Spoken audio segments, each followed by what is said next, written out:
oposición del Estado Nacional, diversos especialistas en materia constitucional y comunicacional expusieron sus reflexiones.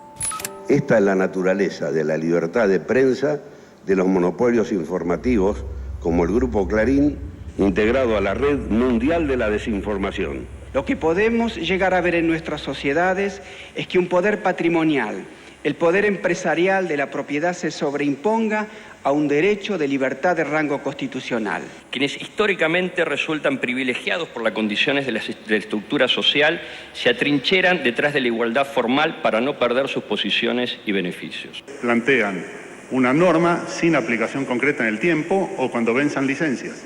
Si fuéramos a esta hipótesis, en Argentina estaríamos hablando en algunos casos 2024 o 2027.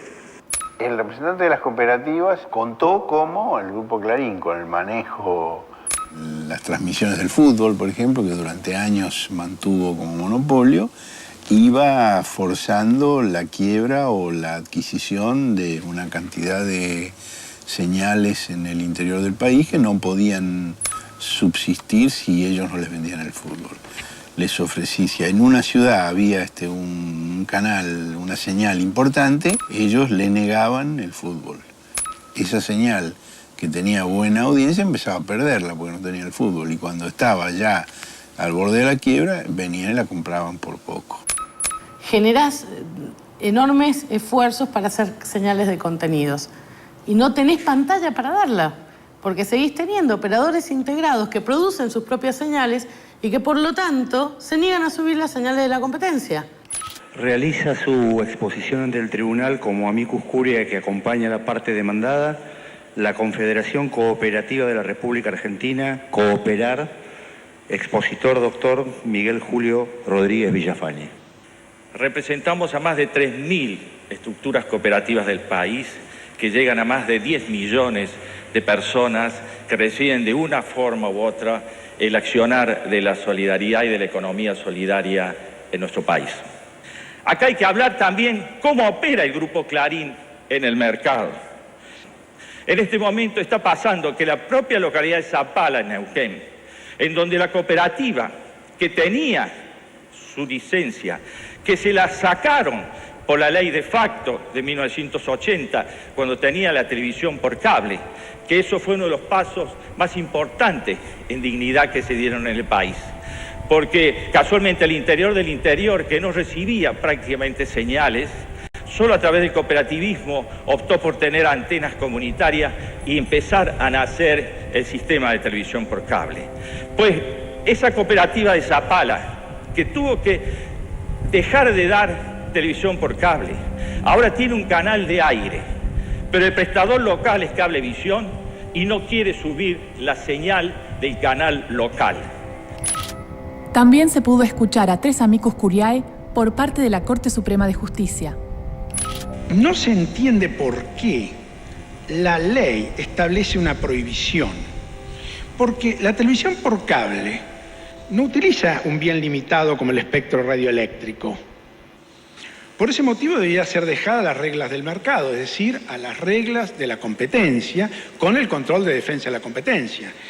Le pido a la Suprema Corte que garantice el derecho de todos los argentinos a brindarse, a través de sus representantes en el Congreso, de una ley que garantice en forma amplia la comunicación democrática, pronunciándose en favor de la constitucionalidad de la Ley de Servicios de Comunicación Audiovisual.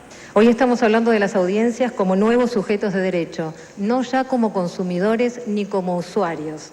Estamos hablando de ciudadanos comunicacionales. La etapa empresarial de la información, que tenía como sujeto central al empresario, que justamente consideraba que la información era una mercancía, terminó, es cosa del pasado. También pasó la etapa profesionalista, que ponía en el centro de la escena al periodista, al sujeto profesional, que se arrogaba para sí el rol y el vínculo entre el público y la información.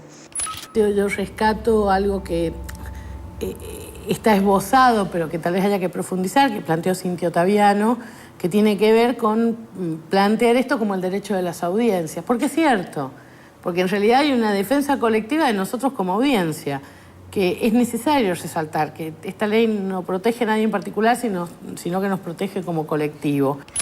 Ahora vivimos la etapa universalista, que es profundamente democrática. La comunicación es un derecho humano de dos dimensiones, como se sabe y se ha mencionado, una individual y otra colectiva. Se trata de dar información, pero también de poder recibirla. Y los servicios de comunicación audiovisual son parte integrante e inescindible de este derecho humano a la comunicación.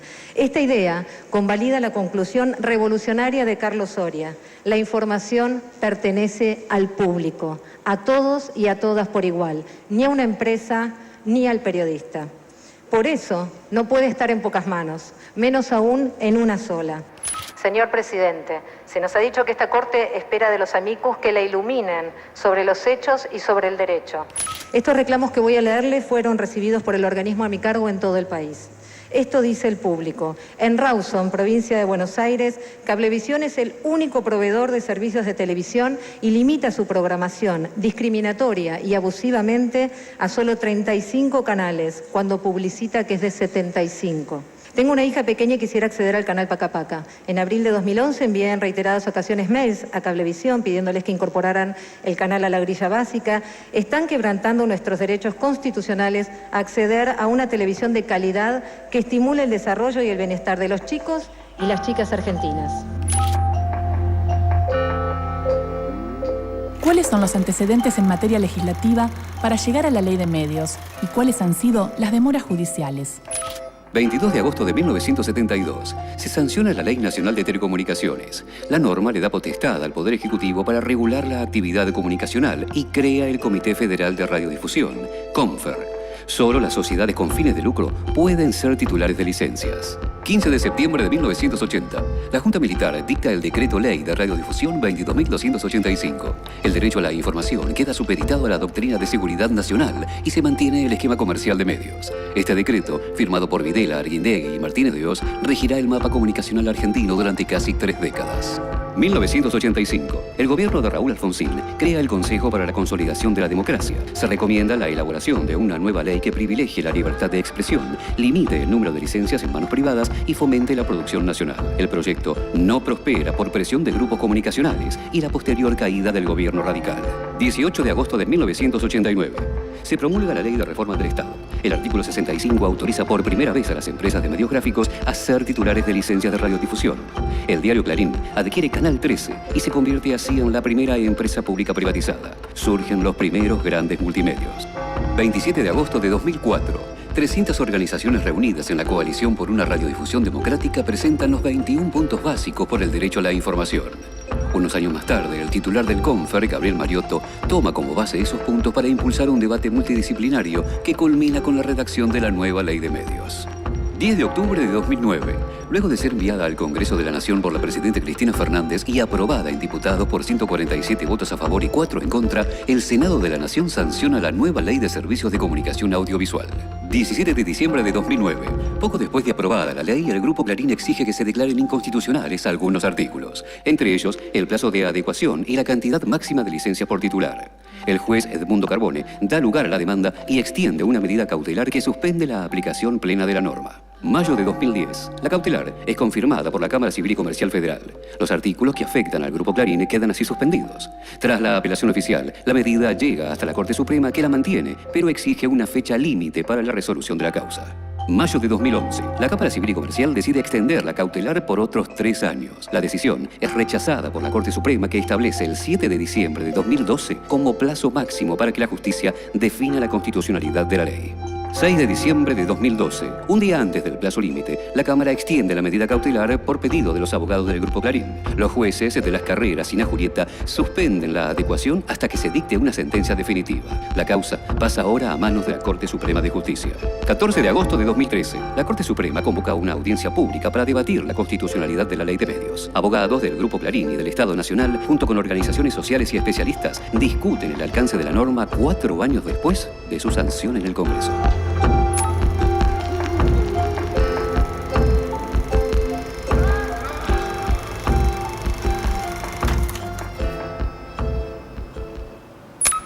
Se sanciona, pero no se aplicó durante 4 años. ¿Por qué no se aplicó hasta ahora? No, yo no comparto el concepto de que no se ha aplicado. Es más, creo que ese es un discurso que pretende legitimar a aquellos que aún siguen peleando para que esta ley no se aplique. La ley se ha aplicado, de hecho, cotidianamente los organismos que crean la ley ejercen sus funciones, el AFCA, la Defensoría, el Consejo Federal. Habiendo en la comunicación audiovisual argentina un actor preponderante que, según algunos cálculos, concentra el 65% del mercado y según los propios de ellos el 40% del mercado, en tanto y en cuanto la ley no se ha podido aplicar a ese actor principal, se produce un desequilibrio. La decisión del tribunal al día de hoy es hacer un cuarto intermedio hasta mañana a las 10. Y están todos invitados a participar de esta continuidad de la audiencia.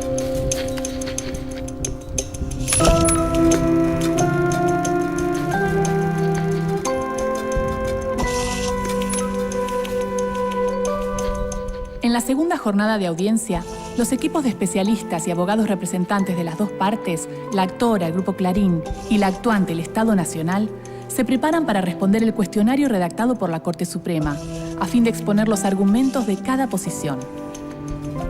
De manera que en el día de ayer la Corte tuvo oportunidad de escuchar posiciones de amigos del tribunal en favor de una de las partes y de la otra.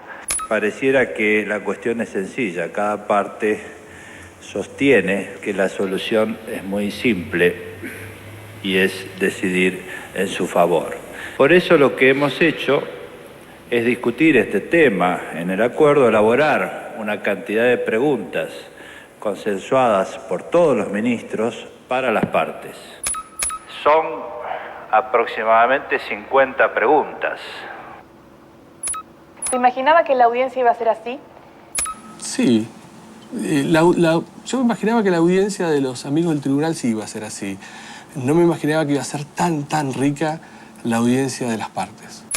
Me parece que, por lo menos de las preguntas, que la Corte está bien enfocada respecto a que esto es una tutela de la libertad de expresión. Lo sentí tanto en las preguntas que le hizo al Grupo Clarín como en las que le hizo al Estado, que la Corte está buscando la articulación de la libertad de expresión, o por lo menos eso intentaba a través de sus preguntas.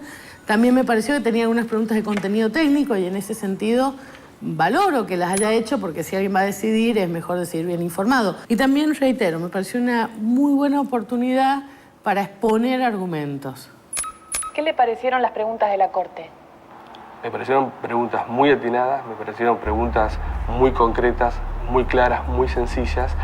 Y me parecieron que dieron una cabal muestra que la Corte había leído y había estudiado en profundidad el expediente y que estaba requiriendo respuestas concretas y claras, porque cada vez que alguna de las partes trató de evadirlas, el presidente de la Corte Suprema encauzó inmediatamente la pregunta y los obligó a responder lo que la Corte quería escuchar.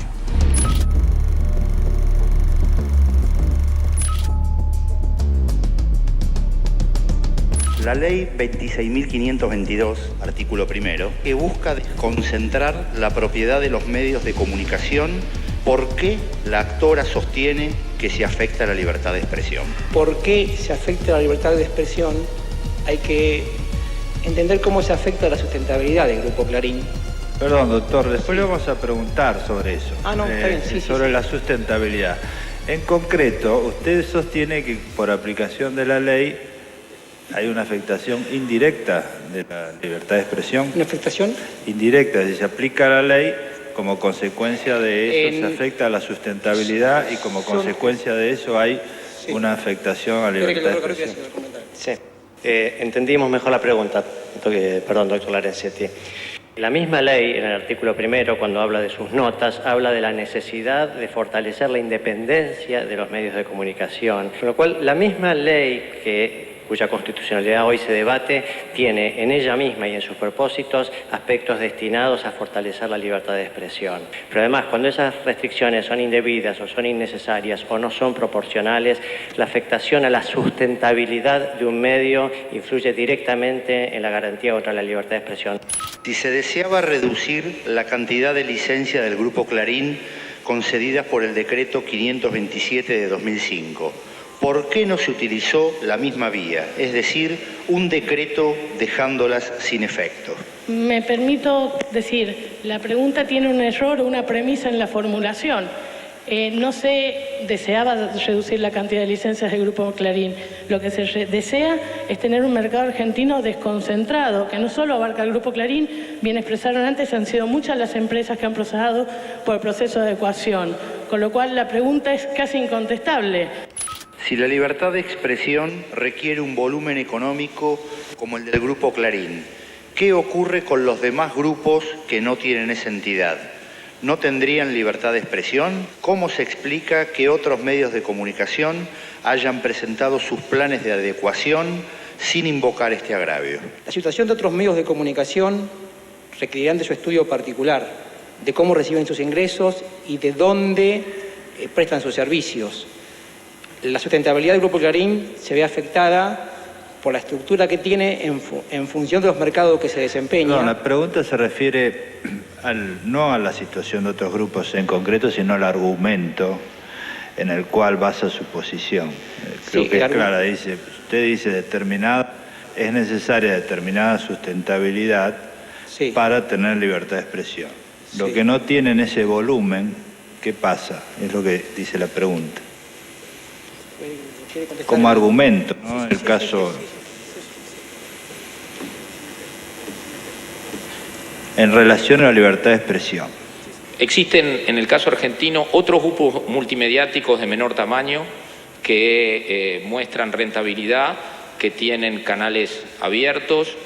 Tenemos casos que expresan estos problemas de escala a un nivel menor. Lo que creo que debe ser establecido es que... Le pedimos que se concrete, porque el argumento en el cual sustenta su posición es necesaria determinado volumen económico para garantizar la sustentabilidad, y si no existe eso, hay afectación de la libertad de expresión.